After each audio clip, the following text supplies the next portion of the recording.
Assalamualaikum warahmatullahi wabarakatuh. Ila hadratin Nabil Mustafa Muhammad Rasulullah sallallahu alaihi wasallam wa ala alihi wa azwajihi wa dzurriyyatihi summa ila jami'i mahlimin misali masyarakat Susanillah sallallahu alaihi wasallam al-qadir al-jinn wa hasan basri wa sallallahu la wa sal qarni wa khadri syai' ma rahim sayyid ta'ifah al-imam Abu Qasim al-Junaydi wa sallallahu hadi Syekhul Amr ibn al-Bandalusi wa ila hujjatul Islam Abu Hamid Muhammad bin Muhammad Al-Ghazali At-Tusi wa ila khadri Syekh Ahmad Rifai ibn Ahmad Badawi wa khususan ila Syekh Ahmad Hasan Asyadili khususan ila musannif hadal kitab Asy-Syaikh al-Imam Al-Habib Abdullah bin Alwi Al-Haddad wa usulihim wa furu'ihim wa ila kutubi hadal zaman sa'iril awliya'i syai'u lillahi lana wa lahumul fatihah. A'udzu billahi minasy syaithanir rajim. Bismillahirrahmanirrahim. Alhamdulillahi rabbil alamin arrahmanir rahim maliki yaumiddin.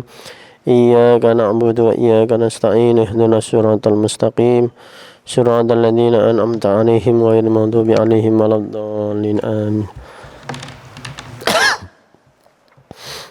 Bismillahirrahmanirrahim. Alhamdulillahilladzi mala'a quluba awliyaihi bi mahabbatihi واختص أرواحهم بشهود عظمته وهيأ أسرارهم لحمل أباء معرفته. اللهم صل على سيدنا محمد عبدك ونبيك ورسولك النبي الأمي وعلى آله وصحبه وسلم تسليما بقدر عظمة ذاتك في كل وقت وحين. سبحانك لا علم لنا إلا ما علمتنا إنك أنت العليم الحكيم.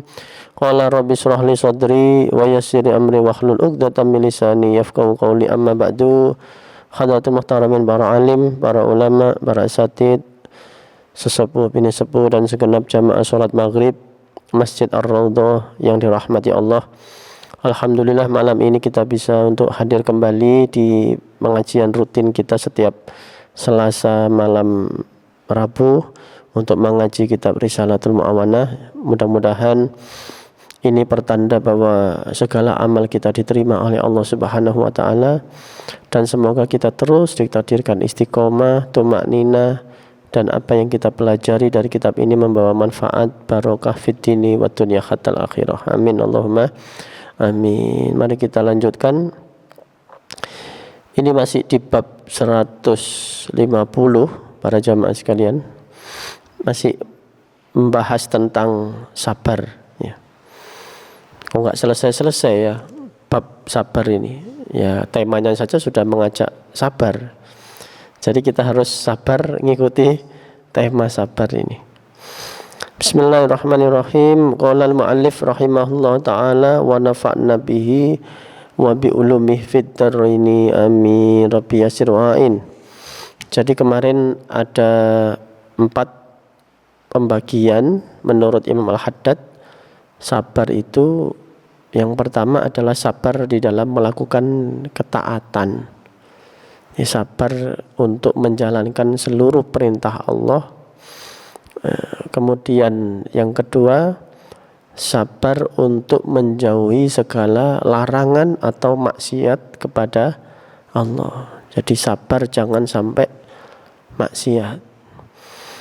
Karena kemaksiatan itu mudah dilakukan barangkali, tapi dampaknya jangka panjang, tidak hanya bagi kehidupan sekarang tapi juga kehidupan yang akan datang. Maka sabar untuk tidak melakukan maksiat itu dibutuhkan sekali. Yang ketiga kemarin adalah kita juga diminta untuk sabar dari ingat eling-eling dosa sing biyen. Jadi ingat dosa masa lalu. Kalau mengingat dosa masa lalu itu bisa membangkitkan kita untuk melakukan ketaatan, beristighfar, semangat untuk mendatangi masjid, ya sudah, tidak apa-apa. Tapi kalau tidak ada efek yang menggerakkan kita untuk tambah taat kepada Allah, sebaiknya jangan diingat-ingat. Dosa itu jangan diingat-ingat, lupakan. Jadi melupakan dosa masa lalu itu bagian dari tobat. Karena orang tobat itu intinya adalah tidak mengulangi dosa yang masa lalu, menyesal, bertekad untuk tidak mengulangi. Sudah, berarti pandangannya ke depan. Pandangannya ada masa depan. Yang penting ke depan saya terus beramal soleh, saya terus mencari ridhonya Allah, titik. Itu sudah bentuk dari tobat. Kalau ngingat-ngingat dosa yang lalu kok malah mengundang ya, untuk melakukan kembali, atau kemarin diterangkan kalau sampai dosa masa lalu itu menjadi beban kita di masa sekarang. Apa itu? Ya, kita seolah-olah dinilai, ya, dibisiki oleh iblis, oleh setan, bahwa kita ini tidak pantas menjadi orang soleh. Itu hati-hati. Jadi nggak pantas kon dadi wong soleh. Wong biyen kelakuanmu koyo ngono. Nah, misalnya gitu. Ini bahaya. Kalau semua orang itu dinilai dari masa lalunya, nggak ada yang pantas jadi orang baik. Wong setiap orang pasti punya salah, punya dosa, punya aib. Siapa yang tidak punya aib? Ya hanya Nabi yang maksum. Setiap manusia pasti pernah punya masa lalu. Maka tidak perlu setiap saat dieling-eling dosa yang lalu, dosa. Nah, itu bisa menghambat ya kita untuk melangkah ke depan. Jadi pandangannya harus ke depan. Seperti orang yang nyetir mobil. Ya, pandangannya harus ke depan, jangan terus melirik ke spion, bisa nabrak nanti. Sekali-sekali boleh, tapi lanjut terus, jalan terus. Kemudian warabi'uha, sekarang yang nomor 4, as-sabru ala makarih, sabar atas segala sesuatu yang tidak disenangi. Ya. Karena yang tidak kita kerso, yang tidak kita senang itu banyak sekali. Dalam hidup ini berapa persen dari yang kita inginkan dengan yang tidak kita inginkan itu berlaku dalam keseharian kita. Itu lebih banyak yang tidak kita inginkan, tidak ada. Ada yang kepingin dulu beli hidup di Gria Permata Ngedangan, enggak ada kayak. Kalau boleh milih mungkin beli di Geraha Family atau Pakuwon gitu kan ya. Kalau bisa milih. Tapi karena pilihannya cuma di sini ya, alhamdulillah belinya di rumah di Gria Permata Ngedangan. Kalau bisa beli ya milihnya di perumahan yang lebih hebat, yang lebih elit begitu. Sederhananya begitu. Kenapa bekerja di tempat sekarang? Ya karena sudah pentoknya di sini sudah. Pengennya saya dari komisaris BUMN gitu kan, supaya tidak ditangkap KPK. Karena sekarang ada aturan baru, direktur dan komisaris BUMN tidak boleh di OTT. Ya. Enak sekali itu kayaknya. Itu impian setiap orang. Jadi kalau boleh milih ya kita nggak bekerja pekerjaan yang sekarang mungkin. Atau usaha yang kita pilih yang lain. Jadi sebagian besar ternyata hidup kita itu sesuatu yang kita tidak kehendaki atau tidak kita senangi. Itu nggak itu terus bahaya. Ya.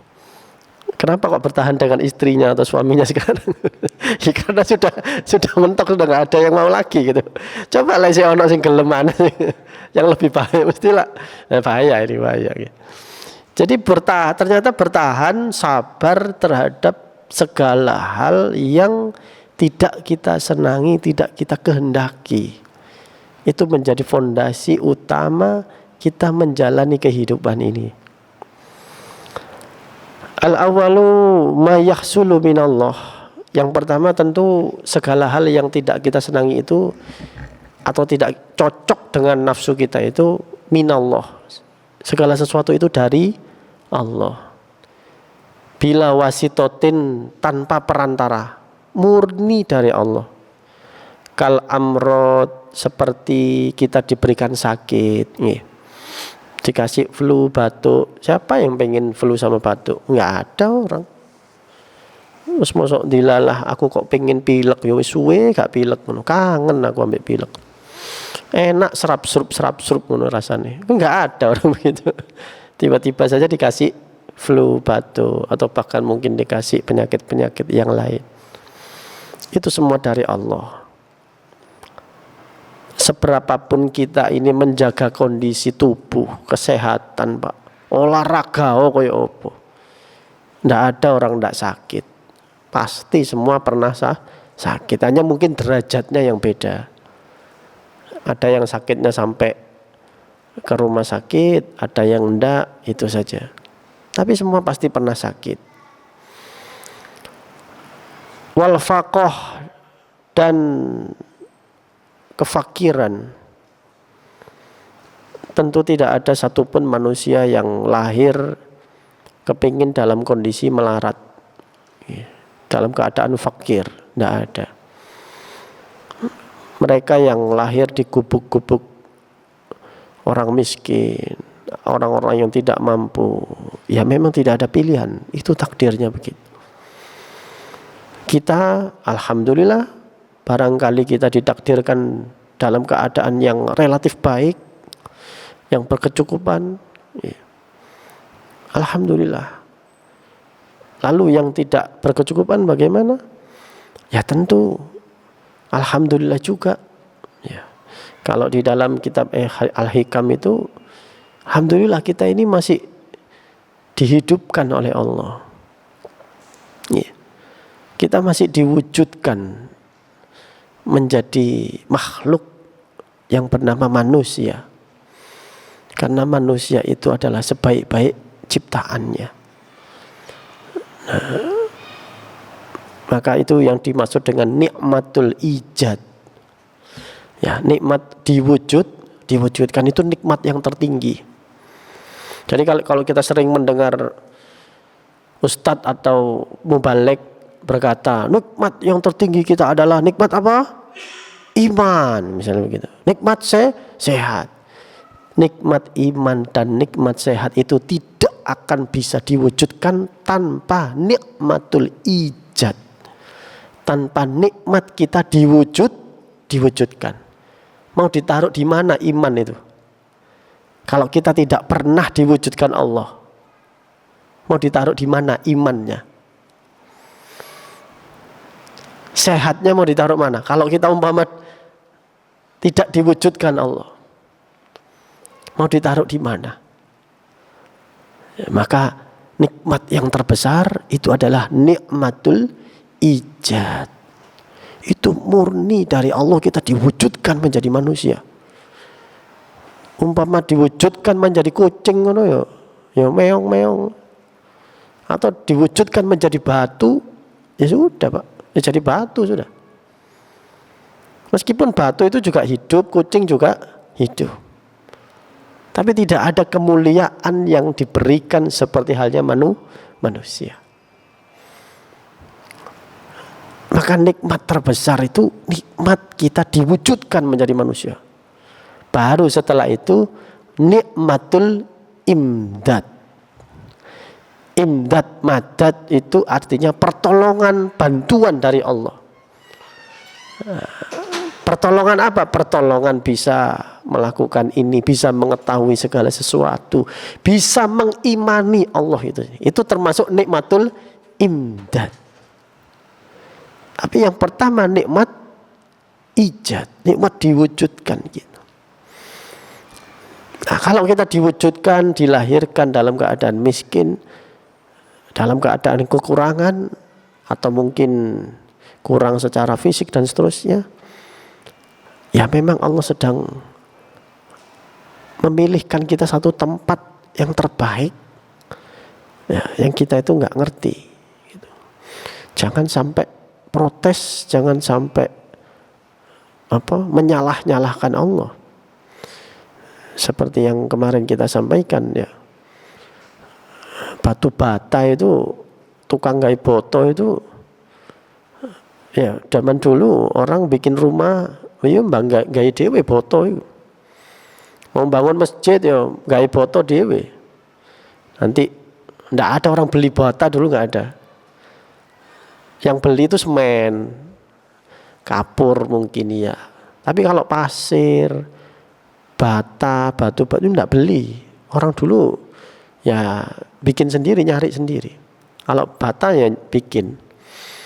Saya masih menangi itu, kakek saya, Pak D saya itu bikin bata di Jombang, dibakar itu kan. Setelah dicetak itu dibakar. Makanya warnanya merah. Nah kalau orang bikin bata untuk bikin rumah, kan terserah dong yang bikin bata. Satu balok ditaruh di mana, satu balok ditaruh di mana. Kalau baloknya bata itu ditaruh di ruang tamu ya sudah. Nah, memang yang bikin yang menempatkan di ruang tamu. Kalau ada yang bikin itu kemudian naruh di jeding atau di panci anekakus ya sudah kan. Di peceren ya sudah. Memang itu bagian dari rumah. Jangan kemudian sebagai batu bata itu terus protes nanggone sing gawe. Aku kok dekekno kene. Kok iku kok enak didekekno ruang tamu, aku kok no pawon kok no jeding. Ya, jadi dimanapun kita ditempatkan itu pilihan dari Allah. Ada maksudnya. Gitu. Jadi faqih. Kita nggak bisa menghindar, Pak. Ya sudah, itu memang takdirnya Allah. Wadahabil amwal. Dan hilangnya harta misalnya. Biyen waktu cilik iku sugih gak karu-karuan. Gede-gede ngene yo wis dadi bapak ngono, entek ada. Banyak orang seperti itu ya. Masa kecilnya berkecukupan, sejahtera, enggak tahu.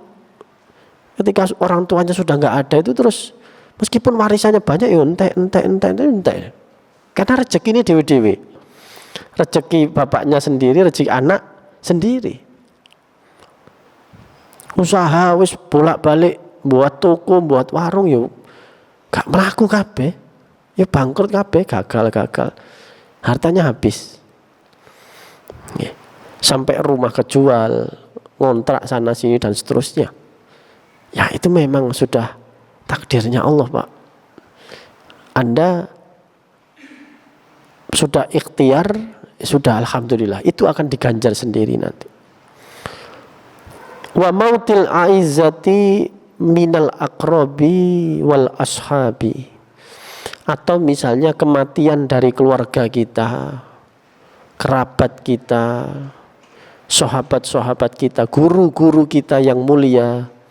Itu juga musibah. Kita nggak bisa pernah menduga, memprediksi, nggak pernah.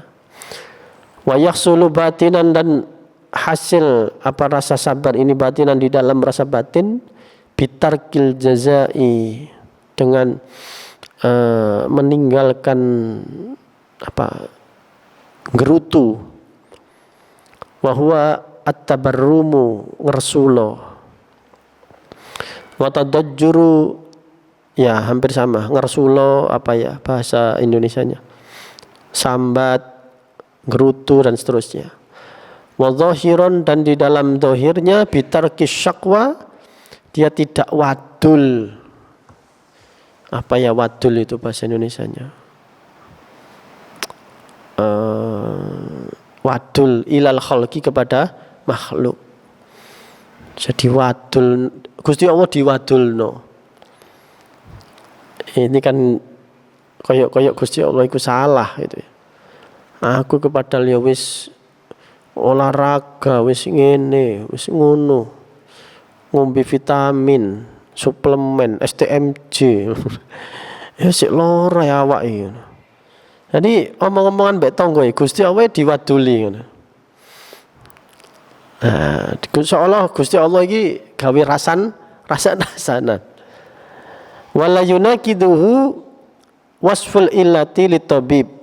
Tetapi tidak masuk dalam kerangka wadul tadi, kerangka sambat atau menggerutu ya.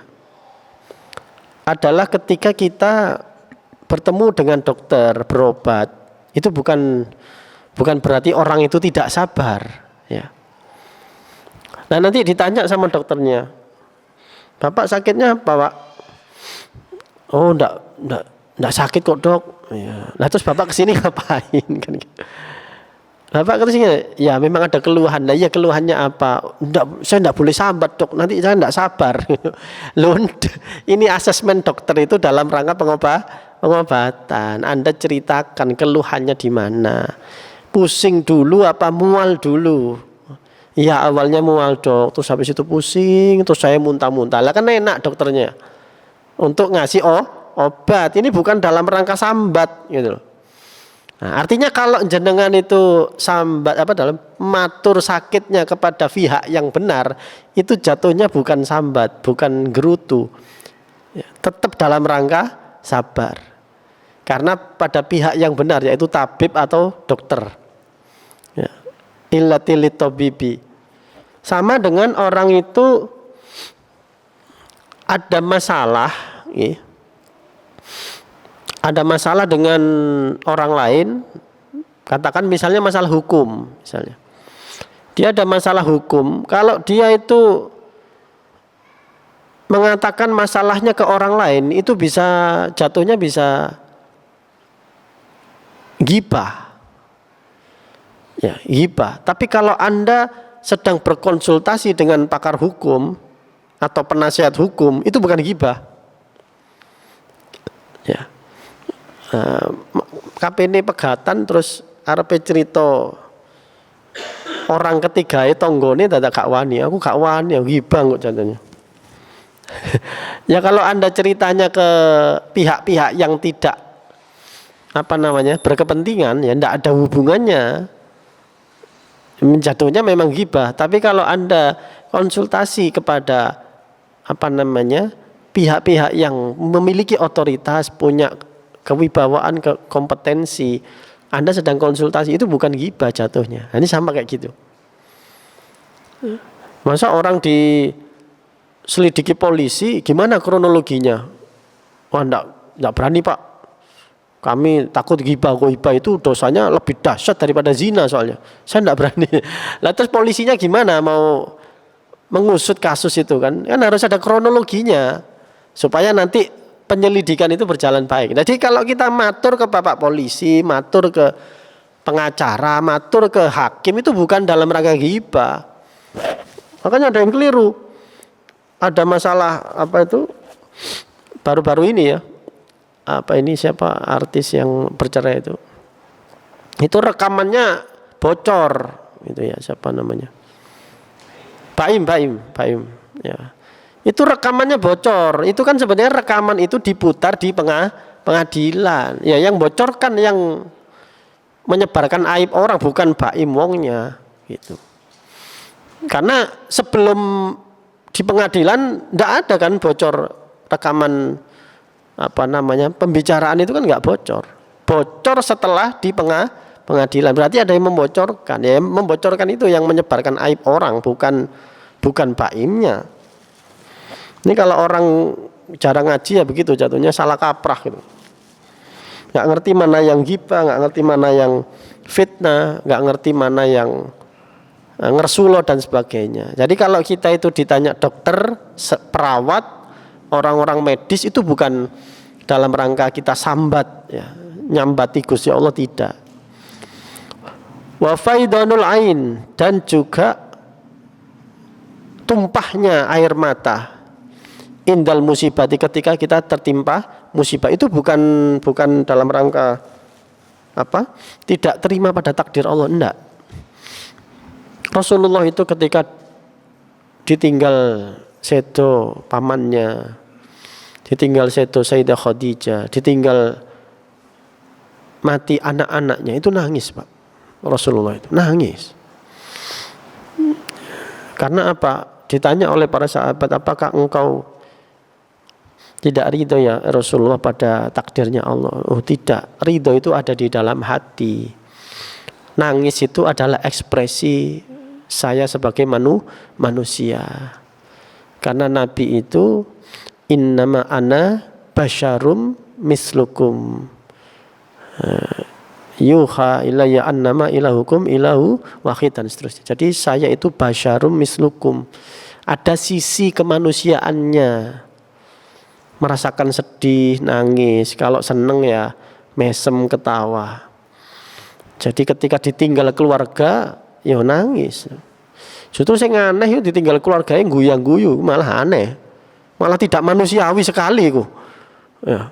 Istrinya mati atau suaminya mati malah guyah-guyu itu malah tidak manusiawi sekali. Justru ada orang musibah itu ya memang harus selayaknya normal, orang itu sedih merasa kehilangan itu normal. Tapi tidak dalam rangka protes. Nah, apa indikatornya orang tidak terima takdir itu? Na'am yunakidu latmul khududi, seperti menampar-nampar pipinya, memukul-mukul dirinya. Lah itu baru tidak sekedar nangis tapi awake iku diantemi dhewe. Dicakar-cakar dhewe. Wasyakul juyubi. Nah ini menyobek-nyobek bajunya. Nguncalno piring, mecano gelas. Nah itu sudah di luar manusiawinya, sudah over. Itu bisa menjadi indikator orang itu tidak terima dengan takdirnya Allah. Gulung-gulung, Pak. Nangis itu ambek gulung-gulung. Tidak sekedar nangis, ambek gulung-gulung. Saya pernah tahu. Sampai kayak anak kecil begitu. Orang dewasa, orangnya sudah umur berapa ya? 50 mungkin. Gulung-gulung, ginjal-ginjal kayak anak kecil. Ketika ibunya itu tidak ada. Saya juga kaget loh.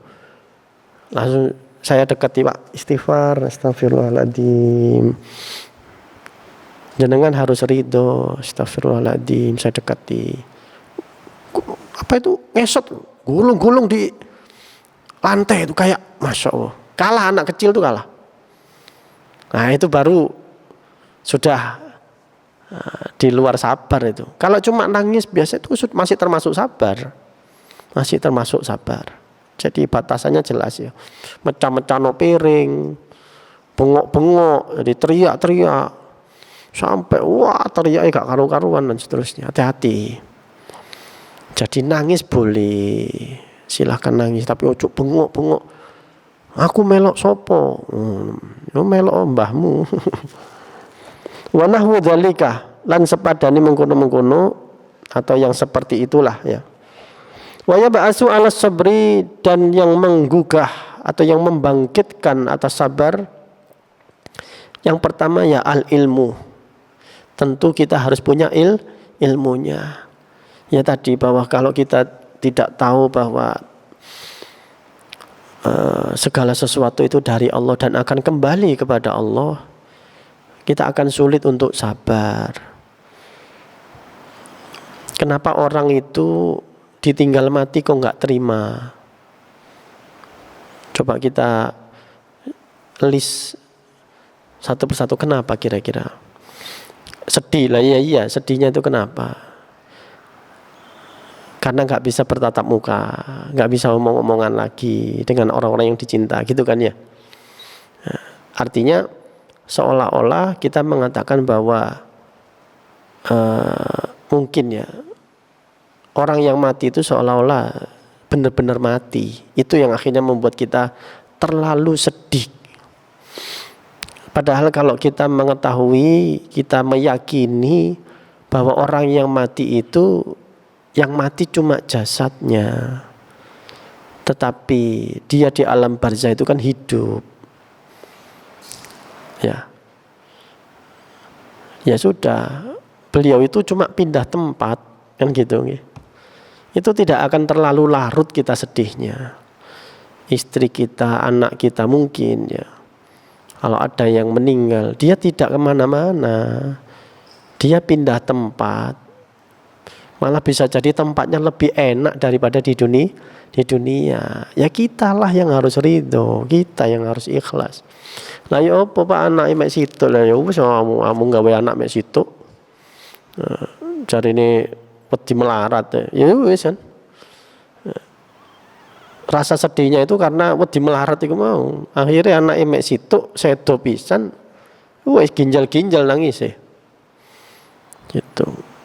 Kalau orang tua kita, ya siapa sih Pak yang nggak sedih ditinggal orang tuanya? Tapi bukankah kalau orang tua kita sudah berpindah tempat, sudah dapat tempat yang lebih baik, mereka sudah cukup amalnya dinilai oleh Allah, sudah cukup, sudah waktunya istirahat. Ya, di dunia ini mereka sudah capek nguripi sampean, saman sambati tok ae nang urip iki saman jol idonga. Ya sudah saatnya beliau santai di sana. Kalau kita memahami beliau itu dapat tempat yang lebih baik, kita pasti ridho lah. Karena hakikat cinta itu senang kalau yang dicintai itu bahagia. Jadi ilmu-ilmu semacam ini yang bisa membuat orang itu sabar, ridho ketika ditimpa musibah, ditinggalkan orang-orang tercinta. Kita ditinggal guru-guru kita. Saya jadi nggak bisa konsultasi kalau ada guru-guru. Saya tuh ada apa-apa tuh larinya ke kiai itu, ke Habib itu saya jadi sedih nih sekarang nggak bisa. Salahmu. Seorang guru sejati itu akan tetap membimbing muridnya, akan tetap membimbing santrinya meskipun dia sudah meninggal. Itu seorang guru sejati itu begitu.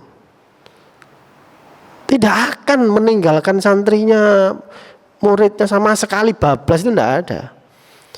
Guru sejati akan tetap membimbing santrinya. Satu contoh saja. Profesor Quraisy Shihab itu kalau dulu mau ujian tesis, mau ujian disertasi atau mau kesulitan apapun, beliau itu selalu diimpeni oleh Habib Abdullah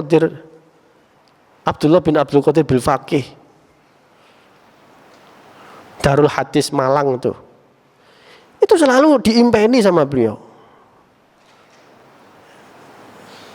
Itu satu contoh, masih banyak contoh-contoh yang lain. Para kiai, para ulama kita dibimbing sama gurunya meskipun sudah tidak ada. Apa yang zaman? Loh aku gak iso lah, ya wis memang karena kamunya yang gak bisa gitu loh. Yang kalau gurumu kan tambah enak. Justru semakin maksimal para aulia itu untuk mendoakan santrinya, mendoakan umatnya karena lebih dekat kepada Allah lebih dekat. Nah, kan kepentingannya kita saja tidak memahami bagaimana posisinya beliau itu. Anak kita mungkin masih kecil. Rasulullah sudah bilang bahwa anak kecil yang mati itu dikumpulkan di satu gunung di surga. Dikumpulkan anak kecil yang belum balik itu, yang meninggal, dikumpulkan di satu gunung di surga, diopeni sama siapa? Nabiullah Ibrahim dan Siti Saroh yang jadi parentingnya di surga itu. Diopeni sana, dibimbing di sana. Anak-anak yang belum balik yang meninggal itu. Nanti pada saat sudah kiamat, anak-anak itu akan dikembalikan ke orang tuanya. Jadi dititip Pak. Nah kalau kita nggak ngerti ilmunya seperti ini kan sulit sabar ya. Anak sih lucu-lucu nih, masya Allah. Dadak nonang gone air terjun terawas terlelep. Lagi seneng-seneng misalnya, atau tiba-tiba sakit kejang terus gak ada, anaknya ceria dan seterusnya. Karena kita tidak punya ilmunya itu. Padahal mereka nggak kemana-mana, ya. Dan tidak ada ilmu di dalam diri kita bahwa segala sesuatu itu milik Allah. Anak itu bukan milik kita. Suami, istri, orang tua itu bukan milik kita. Semuanya ini miliknya Allah. Ya terserah Allah mau ngambil kapan. Kan sudah dibilangi. Kan ketika ada tetangga meninggal itu juga sudah ibroh. Itu sudah peringatan bahwa itu bisa menimpa kita setiap saat. Berapa banyak kita bertakziah ke tetangga, saudara, ya? Harusnya kan lebih siap, harusnya. Terus kenapa kok belum siap? Ya sudah kan. Ya salah dewe, tidak pernah mempersiapkan diri. Begitu. Jadi segala penderitaan manusia itu bersumber kepada nafsunya yang tidak ridho, yang tidak rela, kepingin memiliki, kepingin ini, kepingin karepe dewe, akhirnya tersiksa sendiri. Ya itu termasuk tidak bisa sabar itu. Jadi wa yab'asu ala sabri al ilmu. Yang paling utama bisa orang itu sabar adalah karena ilmunya. Bi annal jazaa mu'limun fi nafsihi. Karena sesungguhnya sambat ngeresulo wadul itu mu'limun, justru menyakiti di dalam dirinya sendiri. Wa huwa ma'adzalika mufarwitun lisawabi, dan itu menghilangkan ganjaran, menghilangkan pahala. Wa mujibun lil iqab, dan akan menyeret kita pada siksanya Allah. Jadi kalau kita itu tidak ridho, tidak rela dengan takdir-takdirnya Allah, justru kita akan diadab, disiksa oleh Allah. Kita akan dijauhkan dari Allah. Wa anna syaqwa, dan sesungguhnya wadul ila man la yastati, kepada sesuatu yang orang-orang yang tidak punya kompetensi. Seperti tadi, bukan pada dokter, bukan pada penasihat hukum, bukan pada pihak-pihak yang berwenang, ayyan fa'an nafsahu, itu tidak bermanfaat sama sekali untuk dirinya. Wala ayyakshifa anha, dan tidak menghilangkan, ya, mengangkat dari dirinya penderitaan ini sama sekali enggak. Dengan kita ngeresulo sambat itu apakah hilang? Enggak. Sama sekali enggak. Justru nambahi biasanya. Aku mari tibol. Wes aku di status. Ya enggak. Mari tibol di status. Ono ae cobaan dari akhirnya ditambahi ambek kanca-kancane kuapok kakan pola. Jadi tambah penderitaannya itu justru ditambah oleh Allah. Dengan kita semakin sambat ke orang lain tanpa ada perlunya, tambah siksanya tambah pedih. Wala yang kesifaan hadorron minal khimaqah wa hadhihi sifatu kulli makhlukin. Sebagian besar orang itu ya memang begini sifatnya. Jadi sering sambat pada pihak-pihak yang tidak tidak memiliki kepentingan atau kompetensi tadi. Wa ma'adzalika fasyaqwa, dan yang demikian itu maka wadul itu dallatun ala adamil iktifa'i billah, menunjukkan bahwa kita itu tidak merasa cukup billahi dengan Allah. Ya, itu menandakan begitu. Jadi sabar yang tertinggi kata para wali itu adalah sabar bersama Allah. Artinya sabar bersama Allah apa? Ya Anda harus sabar untuk berpisah dengan selain Allah. Sabar pisah dengan hartanya, top. Sabar pisah dengan keluarganya, hanya untuk saya cukup dengan Allah saja. Orang kalau sabar dengan Allah itu ya sudah, seluruh makhluk meninggalkan dia gak paten. Ya, kalau orang yang cinta makhluk, cinta manusia, gak diwawu ambek satu orang aja bingung.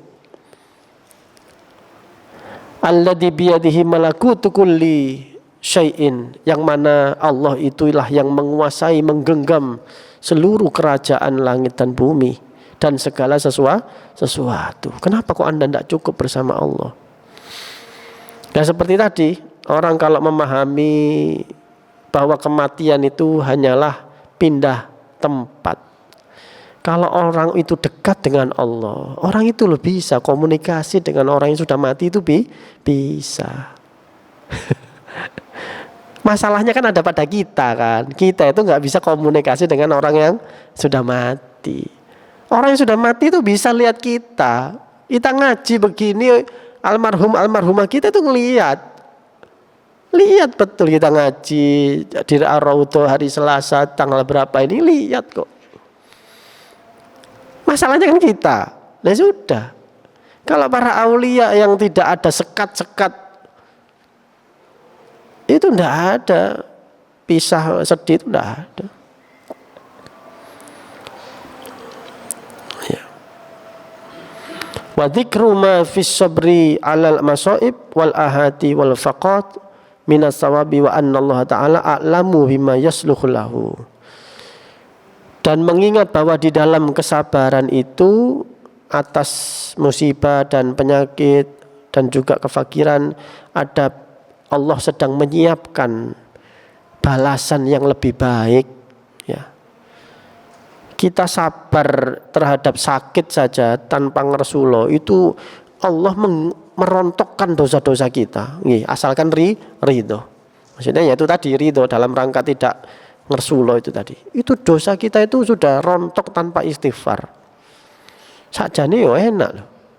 Nah, dewi istighfar dewi kuat piro sedino. Gak kuat, istiqomah istighfar ping 1000 gurung karuan. 1000 wae gurung mesti ngerontokno dosa-dosa kecil, bisa jadi lebih banyak dosa kita. Nah kita diberi sakit, demam, sakit apa, mungkin jatuh, kecelakaan. Kalau kita ridho, ya takdirnya Allah, insya Allah ada hikmahnya begitu. Itu dosanya rontok baru di dunia, belum di akhirat nanti. Kata Nabi, orang mukmin itu nanti kakinya ketusuk duri itu diganjar pahala sama Allah. Kalau dia ridho, ketusuk duri itu loh, sepele sepertinya. Apalagi dikasih sakit, ya. Apalagi dikasih sakit, oh ya tambah besar pahalanya di sisi Allah. Wa anna Allah ta'ala a'lamu bima yasluhu lahu min nafsi, dan Allah lebih tahu apa yang terbaik dibanding dirinya sendiri. Bapak Ibu kita ini hanya pura-pura saja, seolah-olah kita itu tahu apa yang terbaik buat kita. Padahal kita sesungguhnya nggak ngerti apa yang terbaik buat kita. Ya, kita sama sekali nggak tahu. Saestu. Nah, itu sudah nasnya dari Allah. Kita itu nggak ngerti apa-apa. Jangankan yang terbaik untuk anaknya, untuk keluarganya, untuk diri kita sendiri itu loh. Kita itu nggak ngerti. Apakah besok kita baiknya bagaimana? Baiknya kita itu besok itu sehat, sakit atau bagaimana? Nggak ngerti. Besok itu baiknya dikasih lancar atau nggak lancar? Nggak ngerti. Kadang-kadang yang terbaik itu ya besok pagi-pagi bannya bocor, ya, supaya nanti nggak kecelakaan. Bisa gitu begitu kan? Kita nggak ngerti, Pak. Nah, kita harus menyadari bahwa Allah itu maha tahu pada apa yang terbaik buat diri kita. Wallahu alam bissawab. Insyaallah kita lanjutkan di pertemuan berikutnya. Masih panjang ya ini bab sabar ini. Jadi harus sabar Bapak Ibu sekalian. Apunten.